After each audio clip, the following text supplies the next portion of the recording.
드리겠습니다. 이 은혜로운 찬송의 고백처럼 날 위하여 십자가에 그 몸을 내어주신 예수 그리스도를 위하여 살고 예수 그리스도를 위하여 죽는 주의 친백성들 다 되실 줄로 믿습니다. 가슴에 손을 얹고 저를 따라서 고백하겠습니다. 저는 예수님 안에서 행복합니다. 저는 기쁩니다. 저는 평안합니다. 저는 건강합니다. 저는 만사형통합니다. 할렐루야. 입술의 고백이 삶의 열매, 믿음의 열매 다 되실 줄로 믿습니다. 우리 좌우 있는 분들 바라보시면서 인사하실 때 예수님 안에서 만나서 정말로 기쁩니다.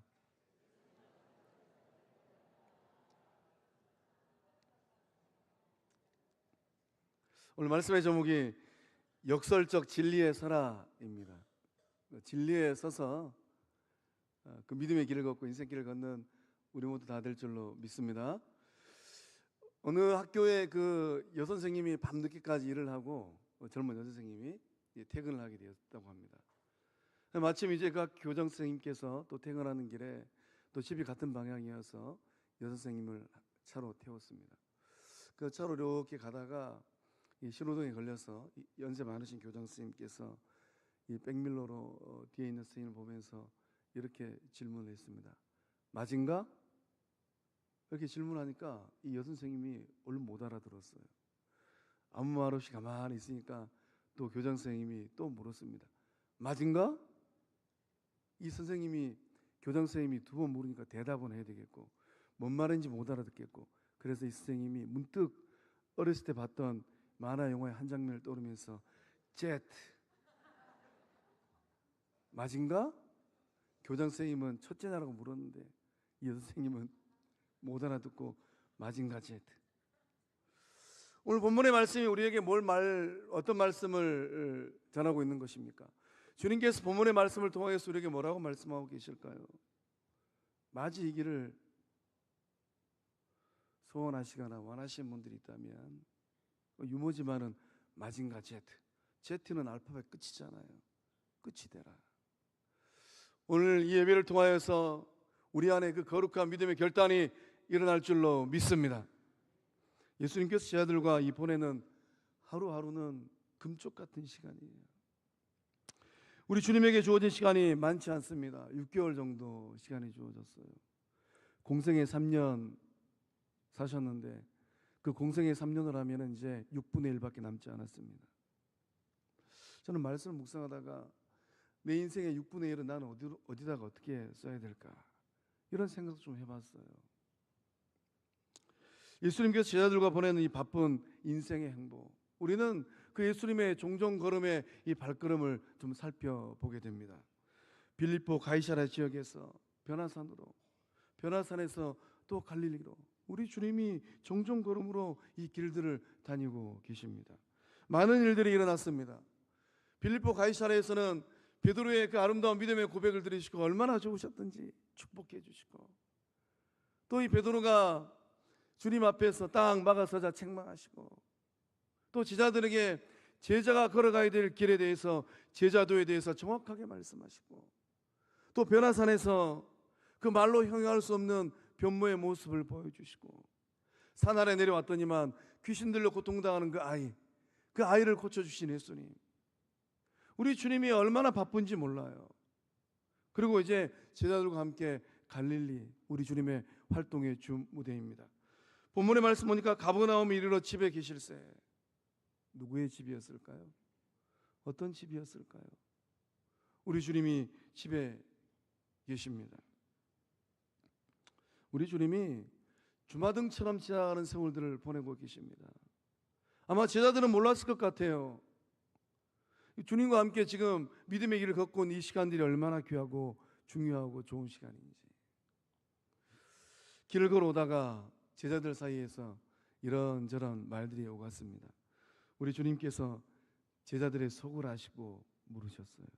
그러니까 우리 주님은 오늘 우리가 믿음의 길을 걷고 있을 때 앞에 서 있는 최 목사의 속을 아시고, 우리 장로님들의 속을 아시고, 우리 집사님들의 속을 아시고, 권사님들의 속을 아시고, 성도님들의 속을 훤히 읽고 계신 줄로 믿습니다. 너희가 길에서 서로 토론한 것이 무엇이냐? 제자들이 어떻게 토론했을까요? 점잖게, 나이스하게, 주거니 받거니 하면서 상호 존중해 가면서 대화의 장을 열었을까요? 말씀은 쟁론하였습니다라고 기록되어 있습니다. 쟁론하다. 어떤 의미일까요? 제자들은 예수님이 이 보는 앞에서 누가 크냐라는 싸움을 했다라는 거예요. 말싸움하고 있는 겁니다. 말씨름하고 있어요. 그것도 예수님 보는 앞에서 거침없이, 주저함 없이. 예수님께서 들으실 만큼 크게 다투었다라는 거예요. 그러니까 믿음의 길을 걸어갈 때 주님이 나를 정확하게 아시겠구나. 그리고 우리가 백보자 심판 앞에 서면 주님이 물으실 수도 있어요. 그때 너 아무개하고 뭐 때문에 그렇게 다투었느냐. 철없는 제자들의 모습을 보게 됩니다. 주님이 예수님의 죽음과 부활에 대해서 1차 예고하셨고 오늘 말씀 보면 2차 예고하셨어요. 주님은 6개월 후에 우리 주님이 짊어져야 될 십자가를 바라보시고 어떤 마음이셨을까요? 찹찹한 마음이셨을 것 같습니다. 이런 주님의 마음을 아는지 모르는지 제자들은 그저 토토리 키재기하고 있습니다. 누가 더 큰가? 그 제자들의 마음에는 예수님의 죽음이 안중에도 없어요. 이 제자들의 모습이 넌센스이고 아이러니합니다. 이 모습이 누구의 모습일까요? 한국교회의 모습이지 않을까요? 우리 영적 공동체는 어떠할까요? 철없는 아이들을 보는 듯합니다. 우리가 드라마에서 이런 장면 많이 보지 않습니까? 또 실제로 일어나고 있지 않습니까? 그 사랑 많은 어머니가 말기암 걸려가지고 어린 자녀를 두고 이제 몇 개월 뒤면 떠나야 돼요. 이 참 철없는 자식들은 그 어머니가 어떤 길을 가는지도 모르고 과자 한 봉지 두고 거기서 아웅다웅 하잖아요. 그 어머니의 마음, 우리 주님이 어떤 마음이셨을까? 오늘 예배전에 나오신 성도님들은 인생길을 걷고 믿음의 길을 걸어갈 때 그 관심을 어디에다 두고 사실까요? 세상을 살아가는 예수의 이 제자들이 반드시 가져야 될 이 관심, 참된 관심이 있다면 무엇일까요? 굳이 예수님께서 진정으로 원하는 제자들의 삶의 모습이 있다면 어떤 모습일까요? 예수님께서 철없는 제자들을 향하여서 영적 진리를 가르쳐 주셨습니다. 역설적인 진리예요. 35절 말씀 우리 함께 읽어보겠습니다. 예수께서 앉으사 12 제자를 불러서 이르시되 누구든지 첫째가 되고자 하면 뭇 사람의 끝이 되며 뭇 사람을 섬기는 자가 되어야 하리라 하시고 아멘. 아멘. 첫째가 되고자 하면 맞은가? 우리 주님이 반문하고 계세요. 맞은가? 끝이 되라. Z가 되라라는 거예요. 제자들이 반드시 가야 하는 제자도에 대해서 우리 주님이 말씀하고 계십니다. 영적 공동체에서 첫째가 되고자 하는 성도들, 영향력 미치고 싶은 그런 마음이 가득한 성도들이 있다면 반드시 선택해야 될 길이 있어요. 그 길이 어떤 길이겠습니까? 맨 끝이 되는 거예요. 맨 끝, 꼬리가 되는 거, 꼬리. 앞에 서 있는 최 목사가 제일 꼬리가 되고, 그 다음에 누가 꼬리가 돼야 될까요? 꼬리는 머리가 가는 대로 끌려가잖아요. 끝이 된다는 말은 사람들의 눈에 잘 띄지 않는다라는 거예요. 좀 참 회개기도 많이 했습니다. 끝이 된다라는 것은 있는 듯 없는 듯한 존재가 된다라는 거예요. 저는 무익한 종입니다. 저는 제가 할 일을 했을 뿐입니다. 예수님께서 요구하신 것이 있다면 무엇입니까? 예수님께서 뭘 요구하고 계십니까? 단순히 낮아지는 정도가 아니고 섬기는 끝의 자리로 가라라는 거예요. 철없는 제자들은 이 높아지기를 원했고 유명해지기를 원했습니다. 이제 주님께서 이 지상 가운데 하나님의 나라를 완성하시려는가 보구나. 그러면 누가 영의정이 되고 자의정이 되고 국무총리가 되고 국방부 장관이 될까? 누가 비서실장이 될까? 이 제자들 안에는 그 욕구가 막 불타오르고 있습니다. 어떤 욕구입니까? 인간 존재가 가지고 있는 기본적인 욕구가 있지 않습니까? 생리적인 욕구가 있고 이 안전의 욕구가 있고 소속의 욕구가 있고, 또 인정의 욕구가 있고, 또 자아 실현의 욕구가 있고, 또 자기를 초월하고 싶은 욕구가 다 있어요. 이 순간만큼 지자들은 어떤 욕구가 홀라 불타르고 있어요? 인정의 욕구가 홀라 불타르고 있는 겁니다. 나를 누가 좀 더 알아줄까? 누가 나를 좀 더 존귀한 사람으로 취급해 줄까? 한 자리 차지하기 위해서 티격태격하고 있는 겁니다. 본문의 말씀에 누가 크냐? 이 말씀의 뜻은 누가 위대하냐라는 뜻이에요. 제자들은 이미 위대한 사람이 되어 있습니다. 왜 그렇습니까? 예수 제자가 되었다는 것은 이 영적 신분으로 최고의 자리에 올라있기 때문이에요. 그러니까 우리가 믿음의 길을 걸어가면서 나는 진정 예수의 제자로 내 자신을 고백하는가? 직분을 떠나서 목사로 사는 것이 아니라 예수쟁이로 예수 제자로 살라라고 그 어르신께서 저에게 한 말씀 하셨어요. 목사로는 얼마나 살 수 있어요. 그러나 예수 제자로 사는 것은 또 다른 문제더라고요. 예수 제자로 사는 것은 더 이상 바랄 거 없는 그러한 영적 자리에 올라가 있는 것입니다. 이보다 더 좋을 수 없다라고 고백하는 거예요. 내 인생이 예수의 제자로 사는데 그보다 더 좋을 것이 어디 있겠습니까? 누군가가 물어봅니다. 당신의 삶은 어떤 삶이었습니까? 저는 예수 제자로 평생을 살았습니다. 이렇게 고백할 수 있는 그 고백보다 더 위대한 고백이 어디 있겠냐라는 거예요. 예수 제자가 된 것만으로도, 예수 제자가 사는 것만으로도 충분합니다. 그 어떤 명예나 직함보다도 더 존귀하고 숭고한 직위가 있다면 무엇이겠습니까? 예수 제자예요. 예수 제자입니다. 예수님과 함께 생활하는 것 그 자체가 그 어느 누구도 넘볼 수 없는 위치에 있는 겁니다. 예수님을 온전히 빼닮은 제자의 삶, 그 얼굴도 예수님의 얼굴이요, 그 입술의 말도 예수님의 말씀이요, 그 손과 두 발은 더 이상 말할 것도 없는 예수님을 쏙 빼닮은 제자의 삶, 세상이 감히 넘볼 수 없는 영적 넘사벽의 삶이에요. 세상에 아무리 잘난 사람들, 많이 배운 사람들, 많이 가진 사람들, 권력을 쥔 사람들, 그러한 사람들이 도저히 올라설 수 없는 거룩한 삶의 자리가 예수 제자의 삶의 자리인 줄로 믿습니다. 이것이 축복이고, 이것이 영광이고, 이것이 행복입니다. 우리 성도님들은 예수 제자라고 고백하실까요? 한 분 아멘 하시네. 나머지 분들은 앞에 최 목사가 또 목 터지라 또 외치니까 내가 지금 예수 제자인가 아닌가 오락가락 하실까요? 우리 성도님들은 예수님의 제자일까요? 감사합니다. 아멘 안 하셨으면 오늘 하루 종일 설교하려고 그랬는데, 예수 제자는 누구입니까? 예수 제자는 높아지는 사람이 아니에요. 예수 제자는 섬기는 사람입니다. 예수 제자는 예수님께서 걸어가고 있는 그 길을 따라가는 사람들이에요.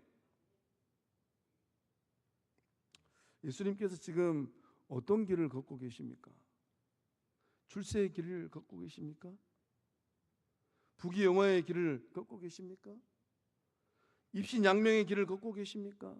아니잖아요. 저는 종종 예수님 묵상하다가 우리 주님이 아마 대목수의 삶을 30년 사셨을 것 같은데,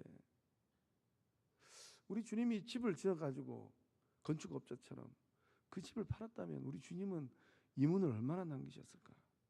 우리 주님이 갈릴리 바다 속을 정확하게 알고 계시잖아요. 물고기 어디에 있는지. 우리 주님이 갈릴리 바다에서 고기를 왕창 잡아가지고 그거를 이 매매를 했다면 우리 주님이 어느 정도 이문을 챙기셨을까? 우리 주님이 막 날이면 날마다 사람들이 막 밀려오잖아요.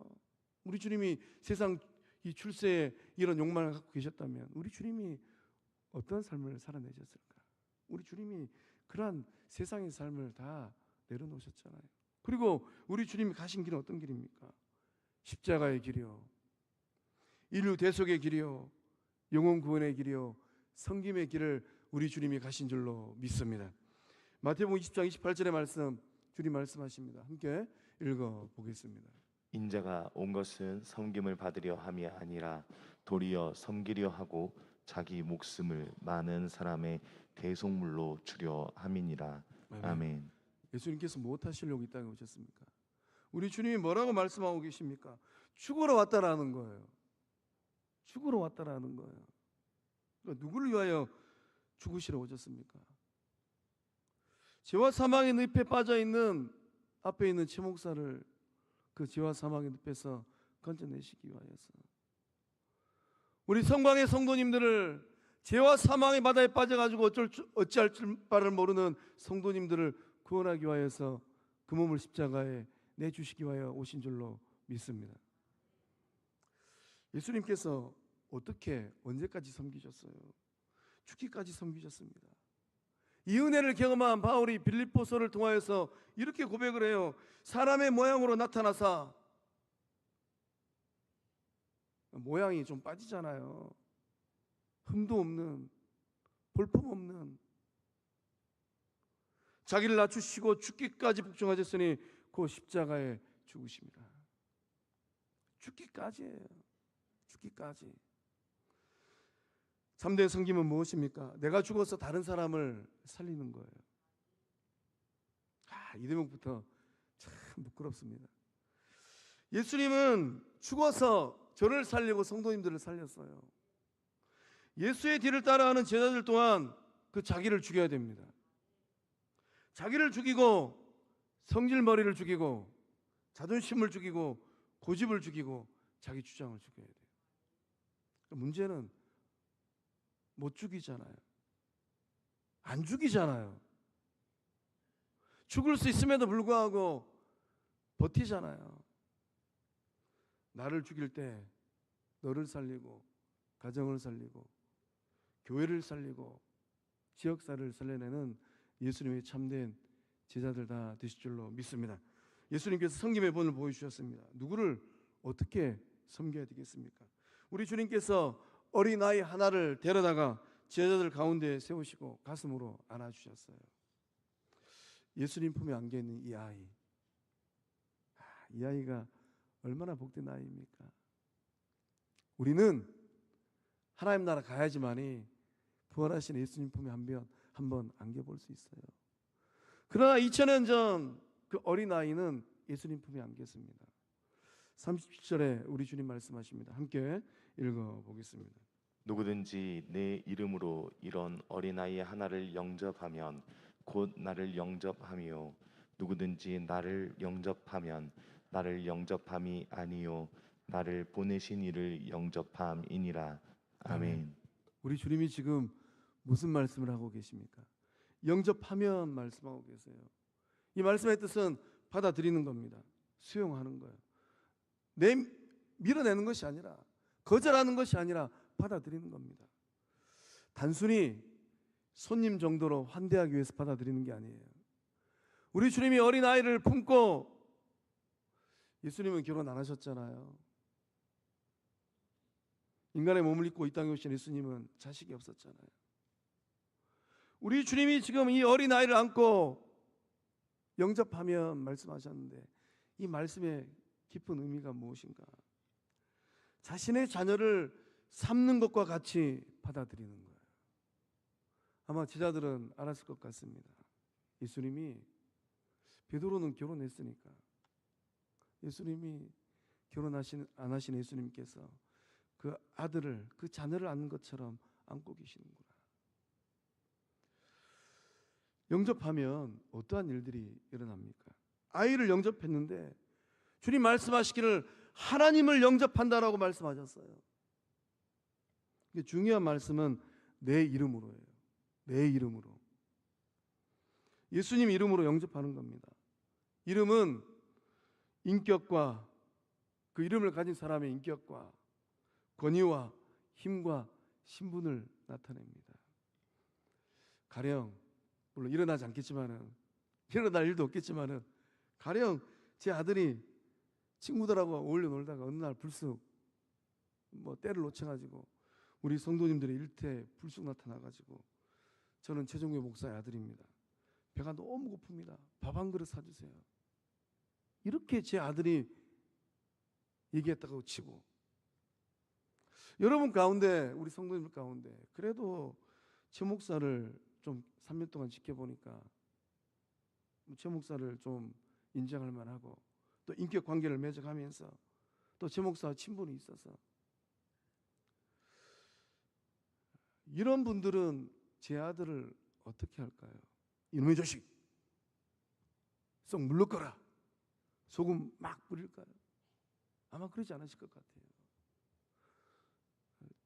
중국집에 전화해가지고 이북에 곱빼기하고 탕수육 얼른 좀 갖다 주소 하고 배불리 먹일 겁니다. 그리고 가는 그 아들의 손에 친구들하고 또 맛있는 거 사 먹으라고, 아이스 깨끼 사 먹으라고 또 돈 지어줄 거예요. 바로 이거예요. 내 이름으로, 예수님 이름으로. 여러분이 예수님을 진실로 사랑하고 예수님과 인격 관계가 있다면 누군가를 아무개를, 그 누군가가 아무개가 누구인지 저는 모릅니다. 예수님 이름으로 섬기고 나누고 베푼다라는 거예요. 그것이 곧 하나님을 영접한다라고 주님 말씀하셨어요. 예수님께서 내 이름으로 작은 자 하나를 영접하라라고 말씀하십니다. 예수님의 이름을 사용하는 사람은 예수님과 깊은 인격 관계가 있다라는 말씀입니다. 예수님께서 저와 여러분에게 부탁한 사람들이 있어요. 그 사람들은 누구든지 섬겨야 돼요. 남녀노소를, 신분고아를, 빈부 귀천을 불문하고 영접하고 섬기라라고 주님 말씀하십니다. 예수님께서 부탁한 사람을 거절하는 것은 예수님을 거절하는 겁니다. 예수님을 매몰차게 문전박대하는 거예요. 우리가 지금 믿음의 길을 걸어가면서 때때로 착각하고 있지 않을까요?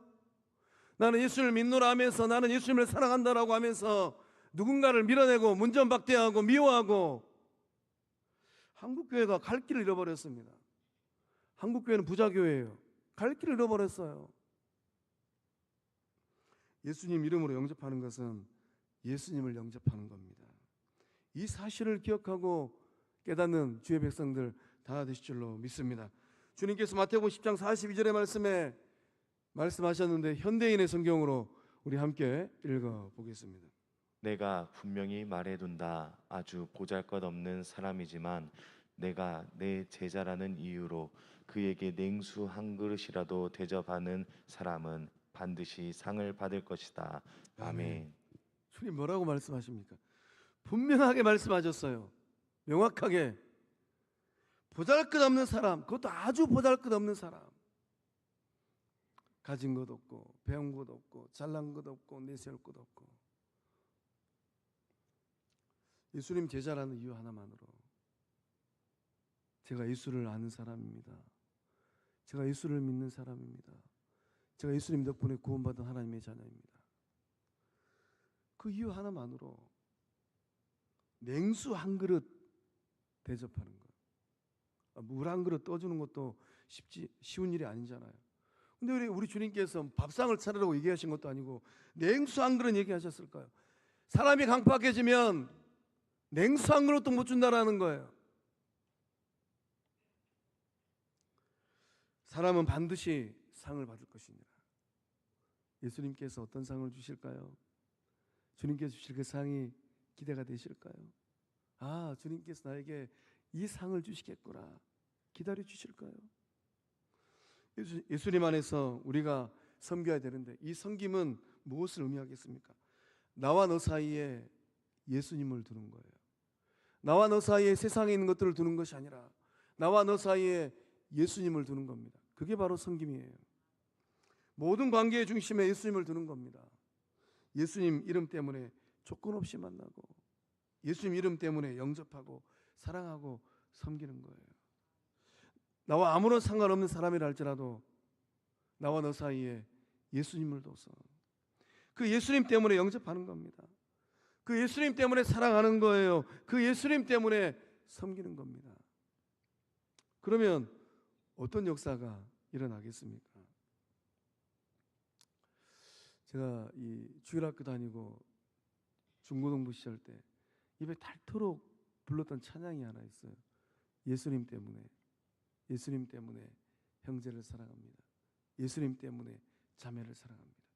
근데 그 찬양의 이 가사 가운데 예수님 때문에 사랑하면, 예수님 때문에 섬기면 어떠한 일들이 일어나는가? 햇빛 같은 기쁨, 빗줄기 같이. 예수님 때문에 사랑하고 섬길 때에 햇빛 같은 이 기쁨이 빗줄기 같이 그 영혼의 삶에, 그 관계 가운데 임할 줄로 믿습니다. 이것은 세상에서는 절대로 맛볼 수 없는 거예요. 저 서울에 뭐 롯데월드를 가고 삼성 에버랜드를 간다 손치더라도 절대로 얻지 못할 영적 기쁨이 무엇인가? 예수님 때문에 사랑하고 예수님 때문에 섬기는 기쁨인 줄로 믿습니다. 부흥하는 교회, 행복한 교회는 어떤 교회겠습니까? 큰 건물을 가진 교회, 재정이 많은 교회, 유력 인사가 있는 교회, 많은 사람이 모이는 교회일까요? 절대 아니에요. 부흥하는 교회, 행복한 교회는 어떤 교회인가? 예수님 이름 앞에 꾹뻑 죽는 교회인 줄로 믿습니다. 예수님 이름 앞에 꾹뻑 죽어야 되는데 안 죽는 게 문제예요. 목사도 안 죽고 장로도 안 죽고 권사도 안 죽고 집사도 안 죽잖아요. 이것이 문제입니다.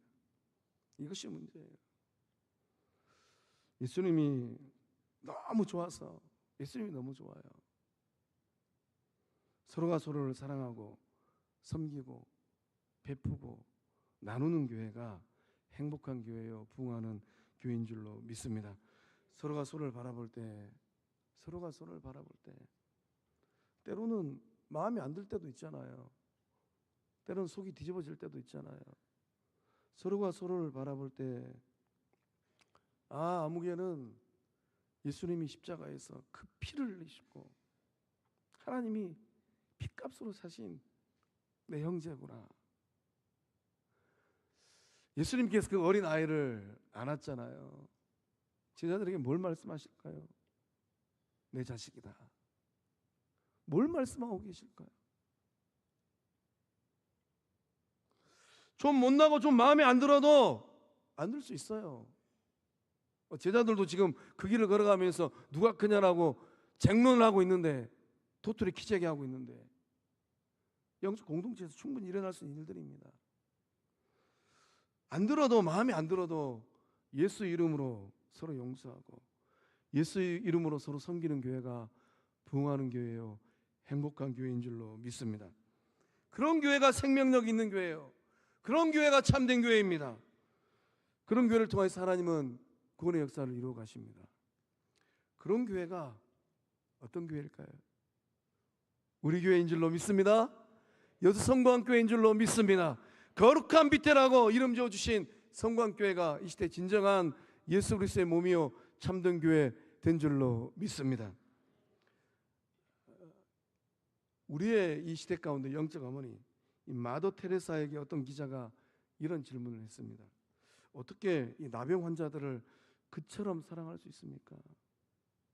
우리 지역은 애양원도 있으니까, 또 가까이 소록도도 있으니까 가까이 살고 있는 영혼들의 삶 우리가 잘 알고 있잖아요.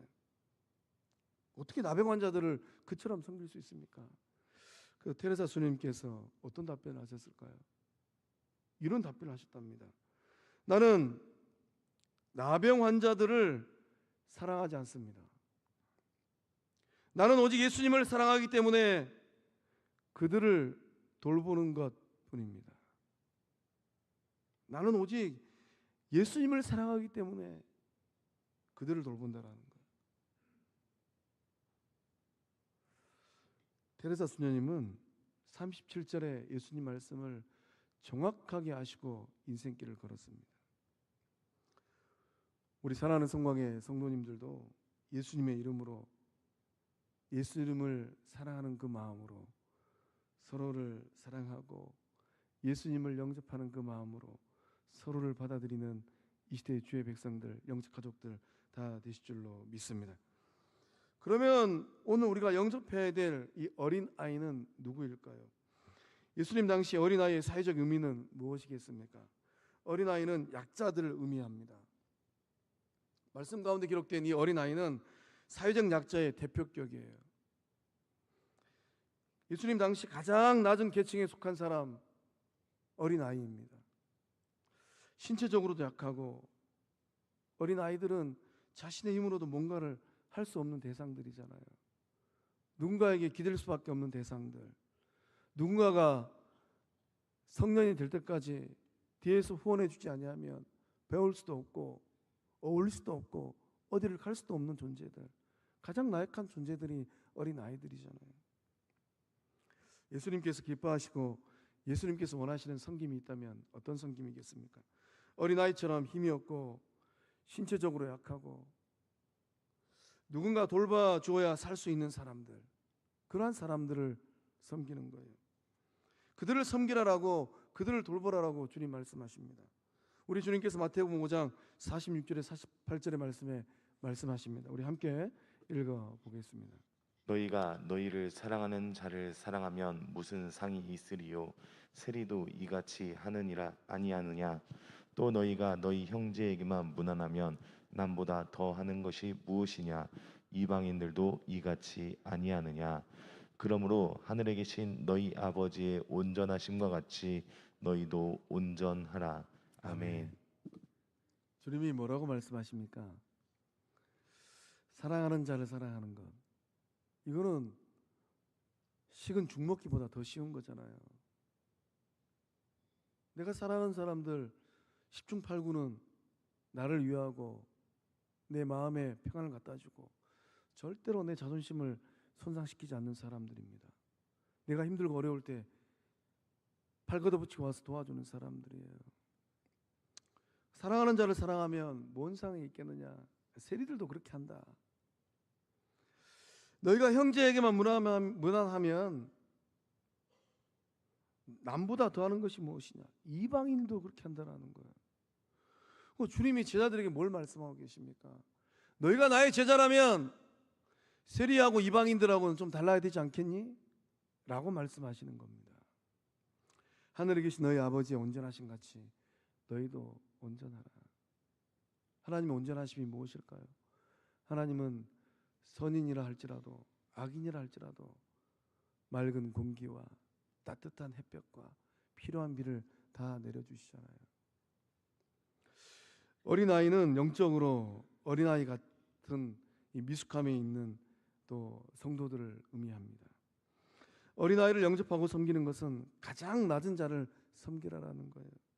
낮은 자로부터 모든 사람을 섬기라라고 주님 말씀하고 계십니다. 아무개는 내가 사랑하니까 섬기고 아무개는 나를 좀 불편하게 하니까 안 섬기고, 이거는 세리예요. 아무개는 내 형제니까 내가 좀 잘해주고 아무개는 나의 자존심을 깎으니까 내가 좀 모른 척하고, 이거는 이방인이에요. 예수의 제자가 아닙니다. 영적 새가족들, 그들을 어떻게 섬겨야 되겠습니까? 이 새가족들도 예수님 눈에는 어린 아이들입니다. 누군가는 마음에 품고 예수님의 사랑을 먹이고 입혀야 됩니다. 그래야지만 이 사랑의 영적 양식을 먹고 자라나게 돼요. 누군가는 바나바처럼 회개한 이 사울을 이곳저곳으로 데리고 다니면서 관계를 맺어줘야 돼요. 그러니 사울이 다메스 도상에서 부활하신 예수님 만나고, 사울도 양심이 있고 사울도 양심의 가책을 느꼈잖아요. 그러니 어떻게 제자들을 만날 수 있겠어요? 바나바가 데리고 다니잖아요. 하나님 나라에서 섬김이란 어떤 의미겠습니까? 섬김은 축복의 통로입니다. 섬기는 사람과 섬김을 받는 사람이 예수 그리스도와 함께 만나는 거예요. 예수 그리스도 안에서 하나가 되는 것입니다. 마침내 하나님께로 연결되는 거룩한 통로, 이것이 바로 섬김입니다. 섬김은 하나님 나라를 형성하는 가장 중요한 영적 기둥이요 토양입니다. 하나님의 나라는 섬김으로 세워지는 거예요. 하나님의 나라의 질서는 섬김으로 유지되는 것입니다. 예수님께서 그 몸을 내어주면서까지 이루기를 원하셨던 것, 그것이 무엇입니까? 하나님의 나라가 임하는 거예요. 하나님 나라에서 가장 중요한 정신, 그 정신이 무엇입니까? 오늘 주님 우리에게 뭘 말씀하고 계실까요? 하나님 나라에서 가장 중요한 것은 예수님 마음을 갖는 거예요. 예수님은 어떠한 마음으로 섬겼을까요? 예수님은 어떠한 마음으로 2000년 전 그 영혼들의 삶을 섬겼겠습니까? 우리 주님의 마음은 스프랑크 니조마이의 마음이에요. 이 스프랑크 니조마이는 가슴 저리도록 아픈 연민의 마음입니다. 우리 주님께서 그 영혼을 바라볼 때 가슴이 저려요. 애간장이 녹아내리는 마음이 예수님 마음이에요. 그 마음이 바로 우리 말로는 참 번역하기 어려운 스플랑크 니조마이의 마음입니다. 이게 예수님 마음이에요. 예수님의 이 마음, 이 사랑 때문에 예수님은 사회적으로 버림받은 사람들, 그들을 영접하시고 받아주셨습니다. 예수님께서 이 애간장이 타는 마음으로 그 영혼들을 받아주셨어요. 평생 업으로 살다가 인생이 끝날 제자들도 받아주시고, 육신의 병이 들어서 고통 가운데 있는 병자들도 받아주시고, 귀신 들린 사람도 받아주시고, 사회적으로 지탄받은 세리 같은 사람들도 받아주시고, 가늠하다 현장에 잡혀서 돌팔매질 당함으로 말미암아 인생이 끝날 그 여인도 받아주시고, 다 받아주셨어요. 어떠한 마음으로? 애간장이 녹는 마음으로, 가슴이 저려오는 그 마음으로, 스플랑크 니조마의 마음으로 우리 주님은 받아주셨습니다. 예수의 제자로 살아갈 때 우리는 어때야 될까요? 예수님께서 나를 받아주셨다면, 예수님을 통해서 받은 사랑이 있다면 우리는 어떠한 인생의 길을 걷고 믿음의 길을 걸어야 되겠습니까? 이유 여하를 불문하고 우리 또한 예수 이름으로 누군가가 내 삶에 다가온다면 받아들여야 될 줄로 믿습니다. 예수님 대하듯 서로 영접하고 예수님 대하듯 서로 섬기는 거예요. 바울은 로마 교회를 향하여서 이런 권면을 합니다. 로마서 15장 7절의 말씀 함께 읽어보겠습니다. 그러므로 그리스도께서 우리를 받아 하나님께 영광을 돌리심과 같이 너희도 서로 받으라. 아멘. 예수님께서 저와 여러분을 받아주셨습니다. 조건 걸고 받아주셨던가요? 조건 걸고 받았다라고 고백하신 분은 예배 끝나고 제 목양실로 찾아오십시오. 조건 없이 받아주셨어요. 우리를 받아가지고 어떻게 하셨습니까? 하나님께 영광을 돌렸다라고 하잖아요. 하나님, 아무개 하나님의 영광입니다. 하나님 아무개 하나님의 자녀됐습니다. 그렇게 영광을 돌리셨잖아요. 바울이 로마 교회를 향해서 뭐라고 권면합니까? 너희도 서로 받으라, 수용하라, 영접하라라는 거예요. 오늘 한국교회 문제는 무엇입니까? 서로 받으라. 불난 소가 들이받는 것처럼, 불난 염소가 들이받는 것처럼 들이받아버리잖아요. 소망합니다. 우리 성광교회만이라도 예수님께서 아무 조건 없이 1951년 11월 17일 날 성광교회를 받아주셨잖아요. 그리고 믿음의 여정이 72년 흘러갔잖아요. 우리 영적 공동체 주의 백성들 어떠한 영혼도 주님께서 조건 걸지 아니하시고 받아주셨잖아요. 그 사랑이 있다면, 그 은혜가 있다면, 예수님께서 나를 받아가지고 하나님 영광으로 삼으셨다라면 그 은혜 앞에, 그 사랑 앞에 납작 엎드려서 죽는 그날까지 서로를 받아서 거룩한 하나님의 나라를 만들어가는 성공 영적 공동체 주의 백성 다 되실 줄로 믿습니다. 기도하시겠습니다.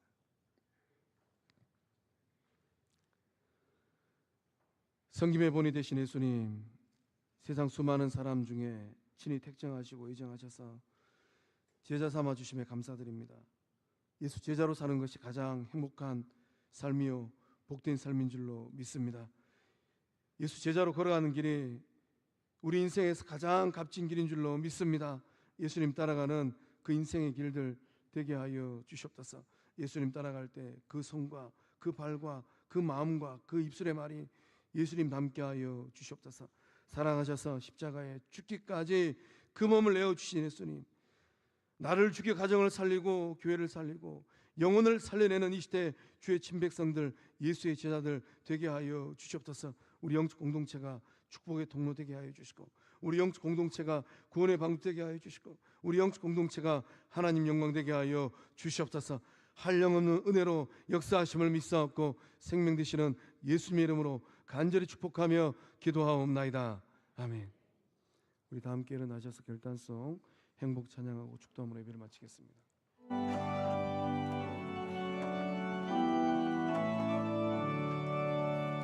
하려 하지 않아도 정결하게 사는 삶, 가진 것이 적어도 감사하며 사는 삶, 내게 주신 작은 힘 나눠주며 사는 삶, 이것이 나의 삶의 행복이라오. 눈물 날 일 많지만 기도할 수 있는 것, 억울한 일 많으나 주를 위해 참는 것, 비록 짧은 작은 삶 주 뜻대로 사는 것, 이것이 나의 삶의 행복이라고. 손 들고 이것이 행복, 이것이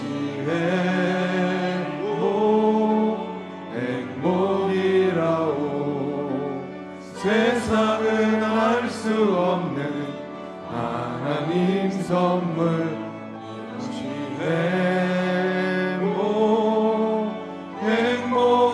행복이라오. 하나님의 자녀로 살아가는 것, 이것이 행복이라오. 이것이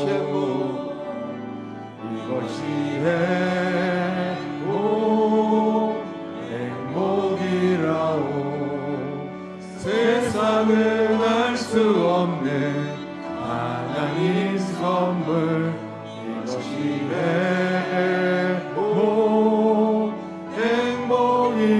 행복이라오. 예수님의 제자로 살아가는 것, 이것이 행복이라오. 우리 주님 영광의 목소리 듣습니다. 이제는 우리 주 예수 그리스도의 은혜와 하나님의 사랑과 성령 하나님의 교통하심의 큰 역사하심이 예수 따라가는 제자의 삶을 살아가고 살아내리라 굳게 결단하는 이 예배에 나오신 성광의 모든 권속들의 삶과 가정과 일터 위에, 객지에 나가 있는 우리 자녀들 그 삶의 현장 위에, 군 복무 중인 자녀들, 해외 유학 중인 자녀들, 병상에 있는 환우들, 우리 영적 공동체 위에 이제로부터 영원토록 함께 하시기를 축원하옵나이다. 아멘.